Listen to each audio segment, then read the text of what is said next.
সূর্যের গরম মাথায় লাগাইস না, আরশে আজিমের নিচে গিয়ে অপেক্ষা কর। গরম মাটির জমিন তামা হয়ে যাবে, ওদিকে জাহান্নামের চিৎকারের আওয়াজ।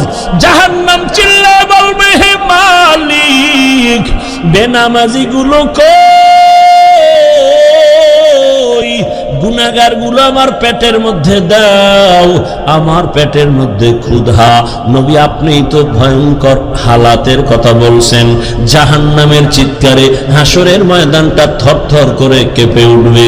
এমনকি আমার আল্লাহ রাগ হয়ে আওয়াজ দিবেন, লিমানিল মুলকুল ইয়াউম লিল্লাহিল ওয়াহিদিল কাহ্হার। এত কঠিন আওয়াজ হবে, হাসরের ময়দানটা থরথর করে কাঁপতে থাকবে। ও নবী আপনিই বয়ান করেছেন, এত কঠিন হালাত, নারী আর পুরুষ সব উলঙ্গ দাঁড়াবে হাসরের মাঠে। আম্মা জান আয়েশা বলেন, নবী মানুষ কি লজ্জা পাবে না? কয়, ওরে আয়েশা জানো না, এমন ভয়ঙ্কর হালাত হবে, একজনের দিকে আর একজন তাকাবারও হুঁশ হবে না। কলিজা ভরে যদি ডাক দাও, ইয়া আল্লাহ, আমি আল্লাহ তো তোর মোহাব্বতের জন্যই প্রথম আসমানে তাজাল্লি দিয়ে দিলাম, চাইতে দেরি আমি আল্লাহ তোকে দিতেও দেরি করব না। কত গভীর রাতে আল্লাহর নবী বলেন, আমি রাতের বেলা ঘুমায়ে গেলাম এশার নামাজ পড়ে, হঠাৎ আমার কাঁচা ঘুমের মধ্যে কান্নার আওয়াজ আসতেছে, আমার কানের মধ্যে ঘুম ভেঙে গেল। এই রাতে কে কাঁদে আর আমার ঘুম ভাঙলো? নবী বলেন, আমি উঠলাম, নজর করে দেখলাম আমার মাথার পিছনেই তো মসজিদে নববী। আমি দেখি ওখানে একজন আল্লাহর বান্দা রাতের গভীরে নামাজে দাঁড়ায় দাঁড়ায় কান্না করে। আমি দরজার কিনারায় অপেক্ষা করি, নামাজ শেষ। আমি ভাবতেছি মনে হয় অন্য কেউ, তাকায় দেখি না না, জান্নাতের 1 নাম্বার সাহাবী আবু বকর নামাজে দাঁড়ায় গভীর রাতে কান্না করে। আমি আবু বকরকে দেখলাম, আবু বকর আমারে দেখে চমকে উঠলেন, ইয়া রাসূলুল্লাহ, এ গভীর রাত আপনি কি ঘুমান নাই? বলে, তোমার কান্নায় ঘুম ভেঙে গেল। ও আবু বকর, তুমি কাঁদলা কেন? আবু বকর বলেন, ইয়া রাসূলুল্লাহ, মালিকের আদালতে কেমনে দাঁড়ায় হিসাব দিব সেই ভয়ে কান্না করতেছিলাম। আমার আল্লাহর আদালতে কেমনে দাঁড়াবো? নবী বলেন, কেন? আপনার তো জান্নাতের টিকিট রেডি, 10 জনের প্রথম আপনি। আবু বকর বলেন, ইয়া রাসূলুল্লাহ, আরে আমি আবু বকরের থেকে টিকিটের পাওয়ার তো নবীদেরটার বেশি, কিন্তু আপনিই তো বয়ান করেছেন হাসরের ময়দানটা ভয়ঙ্কর হবে, জমিনটা পুরা জমিন হবে হাসরের মাঠ, সূর্যটা নিচে চলে আসবে, সূর্যের গরম, মাটির জমিন তামা হয়ে যাবে, ওদিকে জাহান্নামের চিৎকারের আওয়াজ। জাহান্নাম চিল্লায় বলবে, হে মালিক, বেনামাজি গুলো কই, গুনাহগার গুলো আমার পেটের মধ্যে দাও, আমার পেটের মধ্যে ক্ষুধা।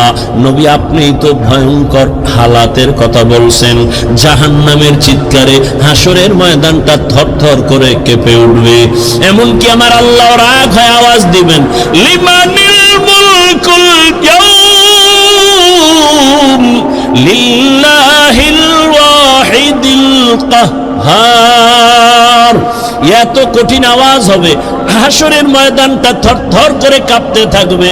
ও নবী আপনিই বয়ান করেছেন, এত কঠিন হালাত, নারী আর পুরুষ সব উলঙ্গ দাঁড়াবে হাসরের মাঠে। আম্মা জান আয়েশা বলেন, নবী মানুষ কি লজ্জা পাবে না? কয়, ওরে আয়েশা জানো না, এমন ভয়ঙ্কর হালাত হবে, একজনের দিকে আর একজন তাকাবারও হুঁশ হবে না। এমন কঠিন অবস্থায় আল্লাহর নবীরা পর্যন্ত কান্না শুরু করবেন। আদম নবী কান্না করবেন, ঈসা নবী কান্না করবেন, ইব্রাহিম নবীর কান্না, মুসা নবীর কান্না, দাউদ পয়গম্বরের কান্না, নূহ পয়গম্বরের কান্না চলবে, নিজের উপায় নাই, কি উপায় হবে সেই চিন্তা, উম্মতের চিন্তা নাই। ইয়া রাসূলুল্লাহ, এক পর্যায়ে আল্লাহ আবার একটা কঠিন আওয়াজ দিবেন, ওয়ামতাজুল ইয়াউমা আইয়ুহাল মুজরিমুন। আল্লাহ একটা গায়বী আওয়াজ দিয়ে বলবেন, ও গুনাহগারেরা, ও বেনামাজিরা, ও বেপরদাওয়ালারা, যারা কোরআন হাদিস মানো নাই, আলেম ওলামা মানো নাই, নবী রাসূল মানো নাই, আজকে আমার নেককারদের থেকে তোরা আলাদা হইয়া যা, নেককারদের থেকে আলাদা হ। গুনাহগারেরা ভয়ে আলাদা হবে না। আল্লাহ বলবে, আমি কুদরতি ভাবে বাছুনি দিব, বাঁচতে গিয়া যখন ধরে ফেলবো, ওই গুনাহগার গুলো বাতাসের মতো উড়িয়া উড়িয়া জাহান্নামের রাস্তায় পড়বে।